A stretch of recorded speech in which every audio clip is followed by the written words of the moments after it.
San Diego State University.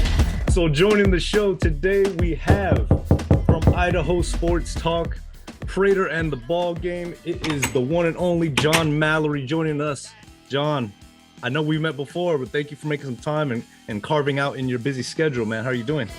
Donkey Teeth, Boise State University.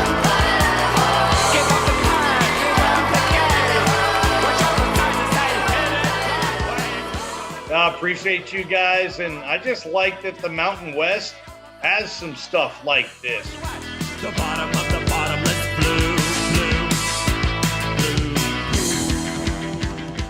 blue. We talk about all the time that the Mountain West needs more rivalries that are fun, where fans can hate on each other and root for big games. And Friday night, that's a big game for both teams. The Mountain West, I've never seen it this down at this point in the season.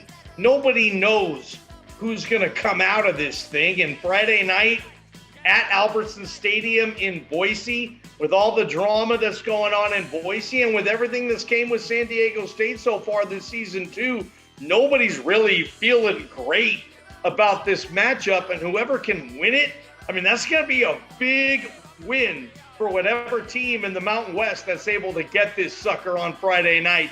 I can't wait to have my usual seat at the press box. I'm going to be ready to go for this sucker, guys. And, yeah, the Mountain West needs more of this. Thanks, Ken, for having me on.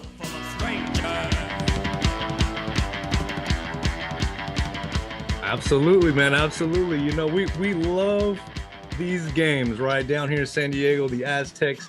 I was hoping to get up there to Boise and watch it in person, but some things happened and, you know, I'm not going to be able to make it. But, man, I had this one circled on my calendar. Anytime we get a chance up there to steal one on the blue, it's a nice feeling. It's a nice feeling. But this season has been pretty ugly for us, right? We love to claim that we are like the Sickos Committee game of the week every week. But tell us about Boise, man, because you guys have been going through the gauntlet this year. Very uncharacteristic of your guys' offense. The news this week comes out. Offensive coordinator is gone, fired. Hank Bachmeier's in the transfer portal. All the fallout damage. I mean, what is going on in Boise, man? Tell us. You know, I've been doing sports radio since 2007, okay? And I don't know if I've ever had a day like this before, you know, where, I mean, geez, guys, I mean, Friday night, it's one of the most embarrassing, historically awful losses in a quarter century for Boise State. Now, they've had bad losses before, but it wasn't like the team stunk, right? It wasn't like, you know, what's going on here? What are we going to do with this thing? They'd lost heartbreaker games with like Kellen Moore in Reno at home versus TCU. You know, 2 of the 3 Kellen Moore losses were just like earth-shattering. But you still had Kellen Moore next week, right? You know? So the loss in El Paso was just, it was the breaking point, not only for the fan base, but clearly for Andy Avalos too. It was his breaking point where he had to fire his offensive coordinator. Us media members, we were all talking about it, like what's going to happen? Are they going to do anything? And then, you know, Saturday afternoon, we get the press release that says Tim Plow has been fired and Dirk Cutter is going to be the new quarterback coach / offensive coordinator. So, I mean, it was a celebration for the fan base. I mean, Tim Plow, bless his heart, he's a great guy. I know him, you know, I've gotten to know him a lot in the last year and a half, and I was pulling for him, man. He's a good dude. Bought a house in Boise, all that stuff, like real life shit, right, guys? And so I felt bad for him, but it had to happen. It just wasn't working. And you can blame everybody. The offensive line has stunk. Quarterback play has stunk. The receivers aren't getting open. Like, it's a collective thing, and the play calling hasn't been there either. So Andy Avalos did what very few coaches ever want to do in September, which is fire your offensive coordinator. Now, the one thing, though, dude, not many coaches get to fire their OC and make a call to Dirk Cutter. Are you kidding me? An ex-coach here. Son is on the team. Dirk's been an analyst this year at $24,000 a year. I see him at practice all the time. He's doing what analysts do. And now, like, for Andy to be able to convince, I wish I would have known what his pitch was, right? To get Dirk Cutter, I mean, it's like Dumb and Dumber. Lloyd, are you telling me you took the shaggin' wagon into town and traded it straight up for this little motorized scooter that gets you 70 miles to the gallon on that hog and totally redeem yourself?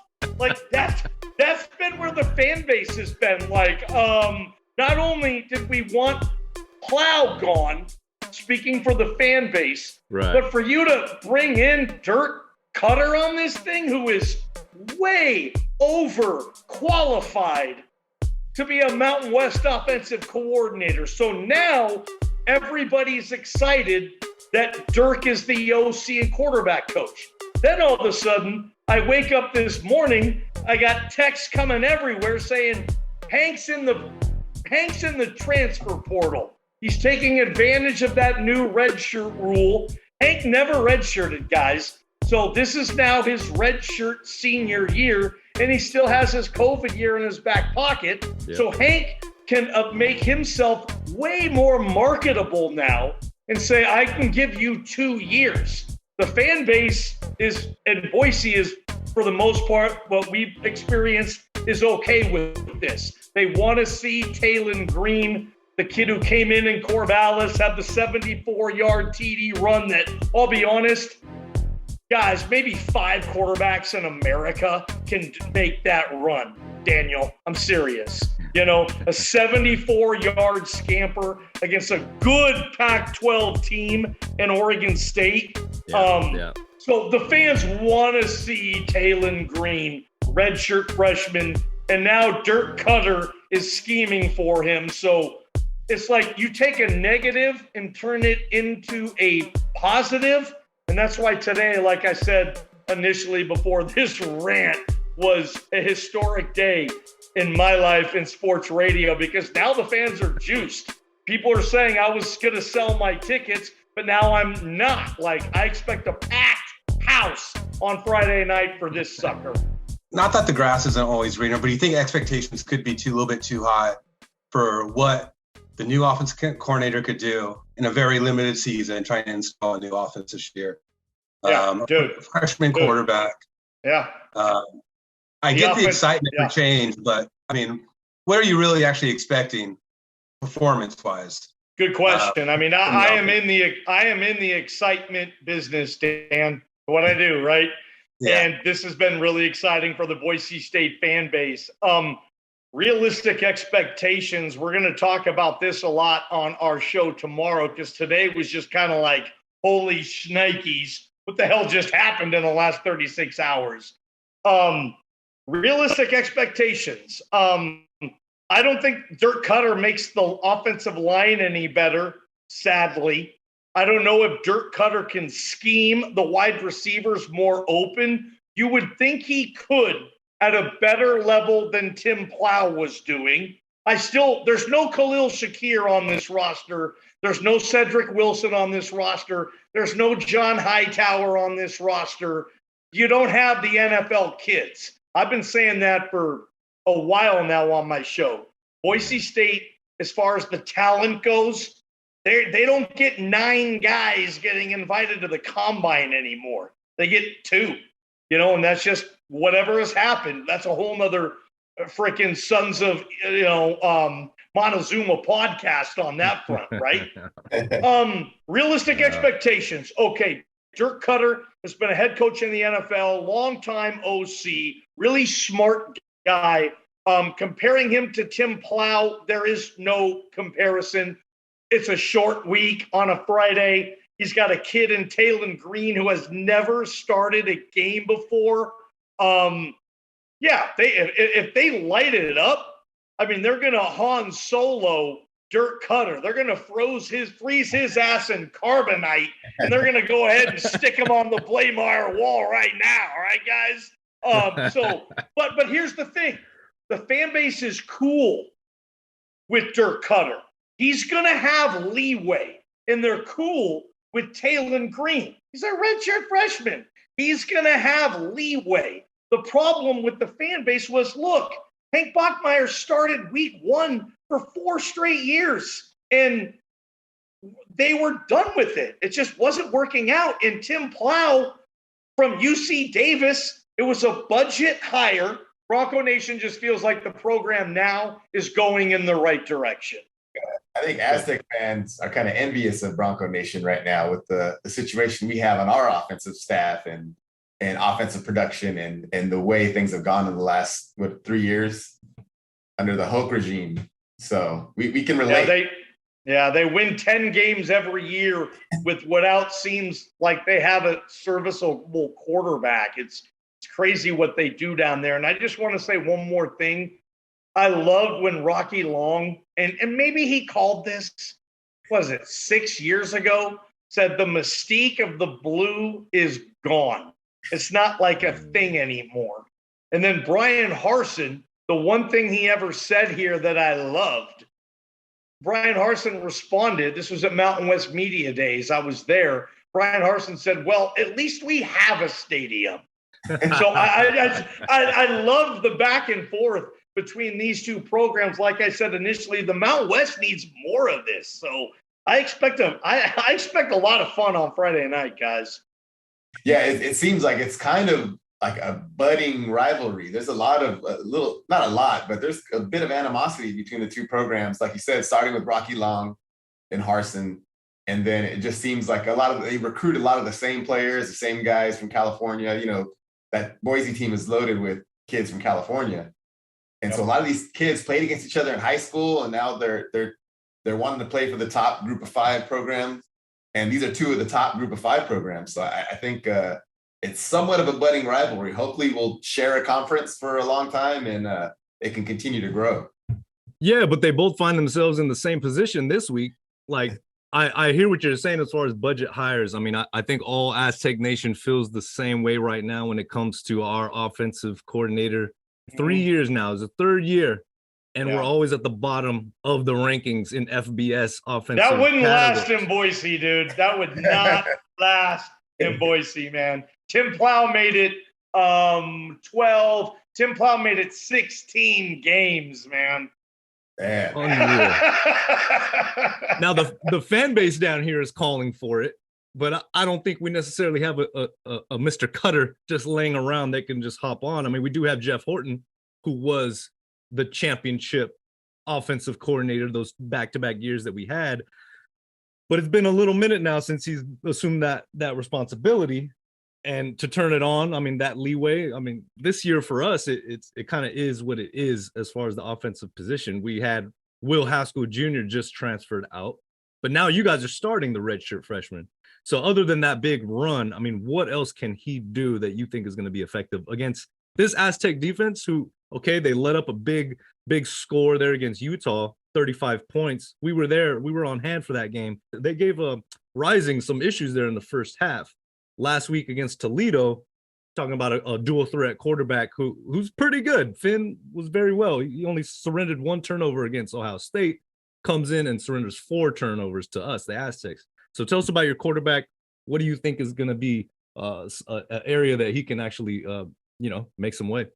He's the best athlete on the team. He's the fastest player on the team.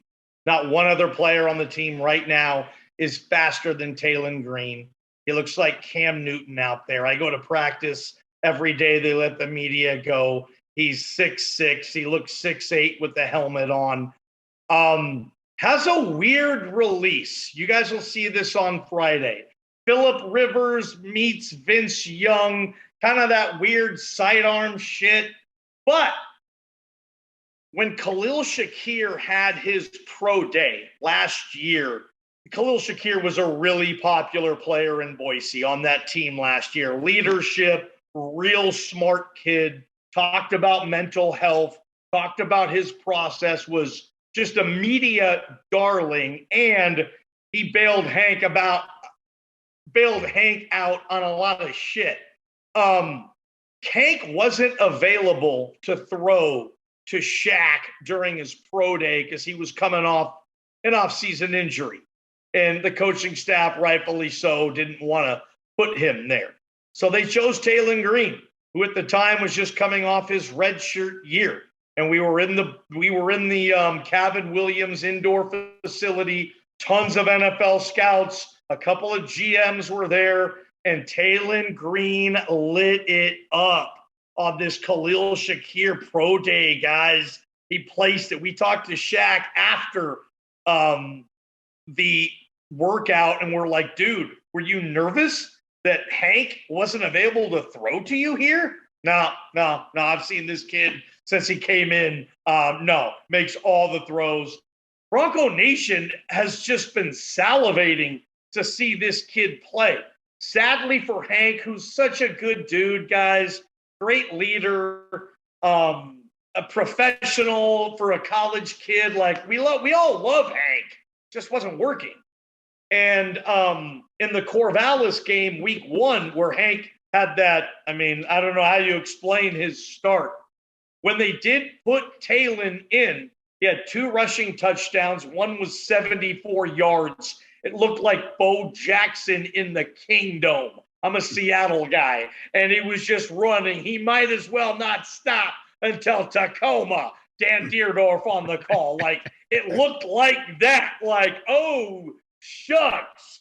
Okay. And then he had another touchdown run where it looked like Mike Allstott on a read option and ran it in on a 2-yard touchdown play and ran some defensive back over. And you're like, okay, he hasn't really played since. So now he gets his shot. I don't know if it's going to show on Friday, but the future, at least for the rest of this year, you'd think Dirk is going to get a lot out of Talon. And there's rumors, I'm just speculating, but there's rumors that Dirk was like, yeah, I'll take the gig, but I want to play the green kid. But we don't know that. We don't know that at all, but do the pieces fit in of Dirk getting hired on Saturday and Hank entering the portal on Monday?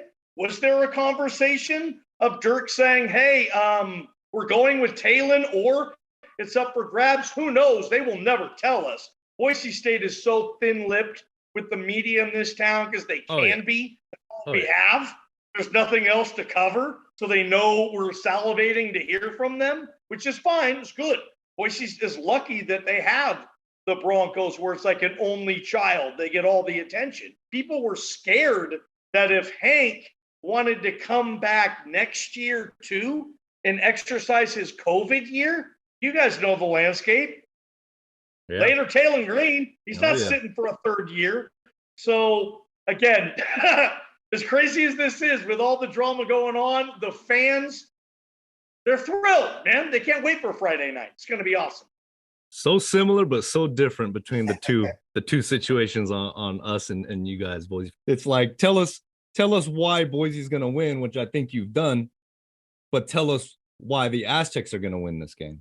Yeah, Boise State can't protect. Dirk Cutter doesn't have enough time.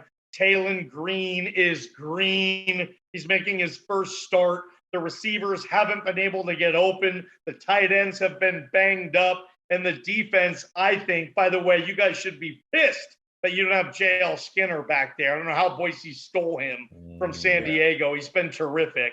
But it would be something like that where the offense just can't move the ball and the defense is out there too long. That's what happened last Friday in El Paso. Boise State's defense, check this out. They were, I think, opponents before UTEP were 6 for 38 on 3rd down against them. Think about that.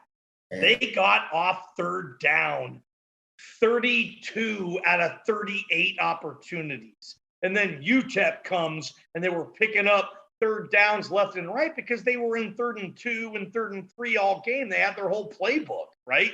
So it felt to me that the defense just got exhausted. If that's the case on Friday, San Diego State will win. I'm shocked that Boise State's damn near a touchdown favorite.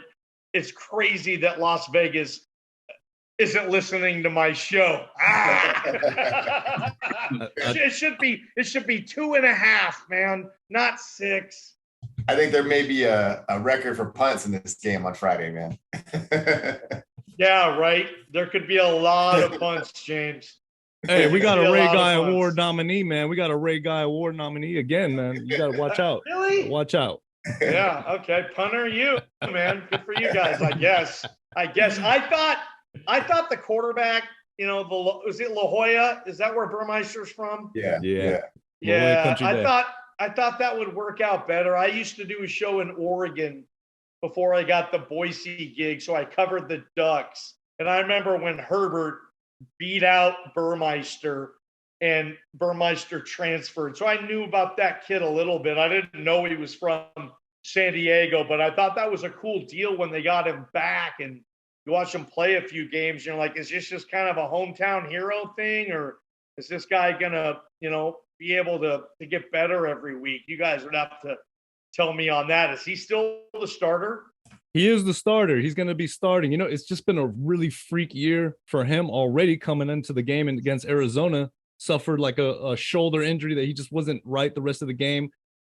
And then he gets an eye poked against Utah. He has to leave that game. So really the only full game he's played was last week and before that Idaho State. So even when he was healthy, it just wasn't clicking with this offense.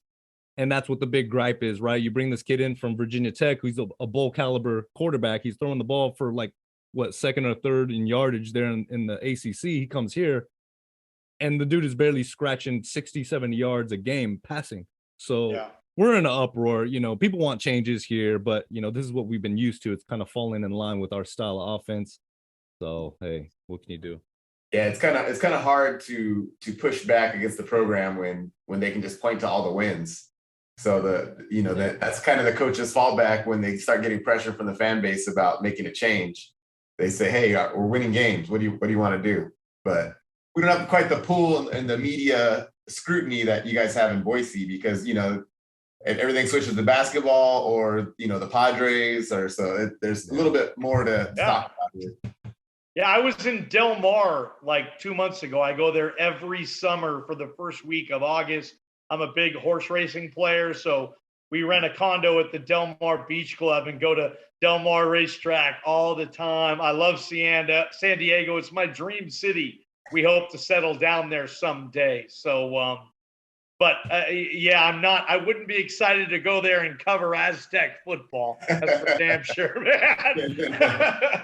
It just doesn't seem like there's enough buzz there, but maybe that'll change with USC and UCLA leaving. I don't know, but there's a lot of change. The new stadium helps, but boy, this year's been how nice is crazy that, beginning, Maddie?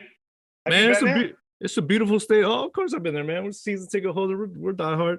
Yeah, it's an amazing stadium. It's open air, but the first game was over 100 degrees. People were getting rushed to the hospital. It was insane. We're not used to that heat out there, right? So people were getting heat strokes, getting taken out in ambulances. And, 2 games you're playing Idaho State and Toledo. Not really the most exciting competition this year on the home schedule. So the offense doesn't help. Hopefully we'll turn it around, but just been a rough start, man. Rough start. Well, listen, John, I appreciate you coming on, man. Just wanted to have a few minutes and kind of figure out what's going on with Boise's week. We've had a crazy last 2 weeks. You guys have had a crazy week. This game is going to be, I'm predicting 13-9 or something like that. I'm calling it. Right. I mean, it's going to be weird. Maybe, the team that gets more splash plays, more big plays, 20+ yard plays is able to win this thing. Boise State has a really good kicker. I don't know about San Diego State. Maybe it comes to that defense, which is what, certainly San Diego State prides itself on, and Boise State until last week, where they got UTEP'd. I don't know how that happened still, but it might be a low-scoring affair. I wonder what the under is in Vegas. Maybe that's the play this week, gentlemen. Yeah, I agree. Well, hopefully something exciting is going to happen, man, because we need to build on this Boise hate. We need to build on this Boise. It needs to be potato tears week for us, man. That's what we need. You guys should love this, yeah. But then all of a sudden you look and you're like, dude, they got Dirk Cutter, though? So they massively upgraded this kid, Taylon Green. I mean, it's his first start ever, so he could completely crap the bed. But at the same time, who knows, man? It's again, massive intrigue. If you're a Mountain West fan, this is the game you're paying attention to this week, guys, for sure. Hey, before you go, man, here's the over-under line is 39. Oh, that's low, man. That's low, dude. So they know. I don't know where I would take that, man. Oh, that's really low. Can both teams get 20 points? I think I'm still hammering that under, man. Yeah, I probably would too, but that's probably the smart play. Thanks again for having me on, guys. It's been fun anytime. All right, John. Appreciate you. Appreciate it, John.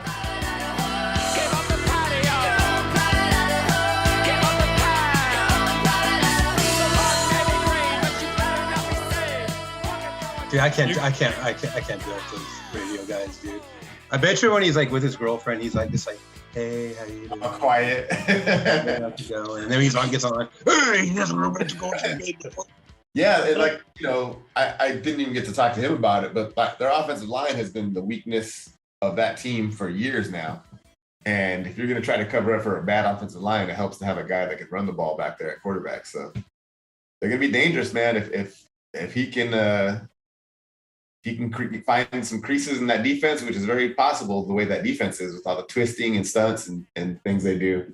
Yeah, he could shake loose for a couple big runs, and that's all they need is a couple big runs to get up on us. Because I don't know how our offense is going to move the ball against their defense.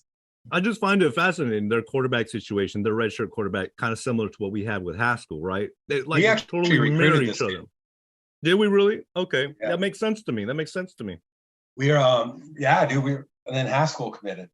Okay, at Lost Street Brewer says Boise has a good defense, so I'm counting on a low-scoring game.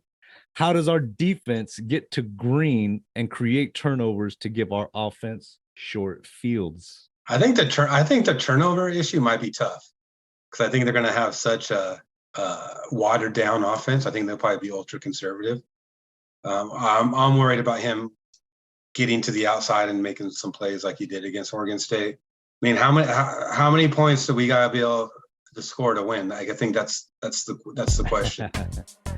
I'm gonna say 14. You could win scoring 14. Yeah, I think so. New quarterback for redshirt freshman making his first start. Like, I think this defense has turned a corner, man. I think we're gonna be jacked up for this game. Going to Boise on the blue, like we the team wants this game. There's no doubt the team really wants this game. Dan, do you think Boise's offense is as good as Toledo's offense? No. Exactly. I think but they've turned the ball over 4 times. Yeah. I don't expect Boise to turn it over. I think they're going to go pretty vanilla, maybe a little bit more ball control. I think it'll probably come down to how well San Diego State stops the run against Boise. George Halani, he's healthy, but I'm not worried about Boise State's running game at all, other than the quarterback. Their offensive line is terrible with a capital T. James, so how do we score 14 points? Oh, man. I think somebody's got to break a long run, either Burmeister or Bird. 3 fake punts, all Jack Browning, MVP, taking it to the house. It's weird. I was waiting for those fake punts last week against Toledo. And I think Toledo was too, because they didn't do one punt block. They didn't do one. They weren't set up for any punt returns. No. Yeah, I think the under is a pretty safe bet in this game, man. That 39 points seems like a low score, but I think I'm going to bet heavy on it on Friday when we get to Vegas. Speaking of Vegas, Matt, this is when you get to brag about where we're watching the game.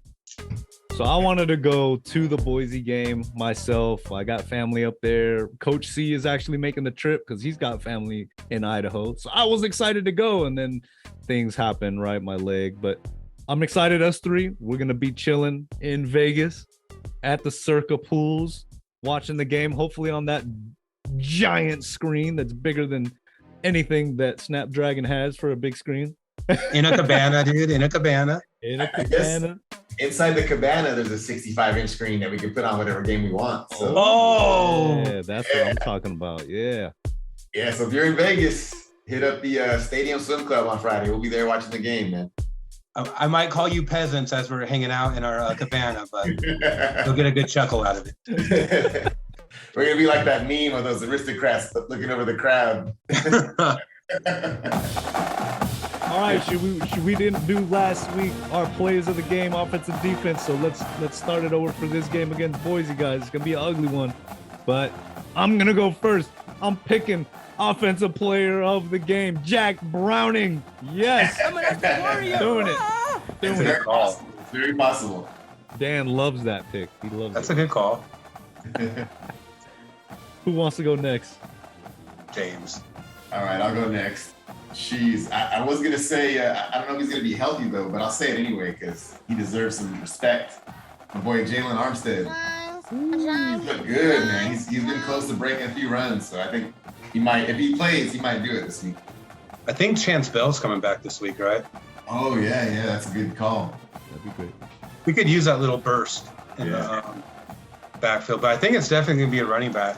But I'll go Chance Bell. Missed him out there. Yo. Good call. Okay, defense, Dan. Your pick now. I'm taking Fountain on defense, dude. He might be my defensive MVP. That's him or Shawcroft so far, but I'm taking Fountain. He's been the surprise of the year for me. Okay, all right. James, who you got? Let me see here. I think I am gonna go with. I think I'm gonna go with Baskerville, man. I think he's gonna do something, either force a fumble or something like that. He's gonna make a big play to give us the game.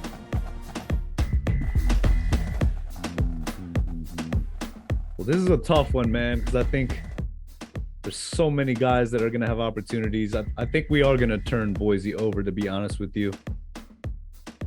But I'm going to pick the man in the middle. He's been on a tear all season long. Jonah Tavai, I'm picking it.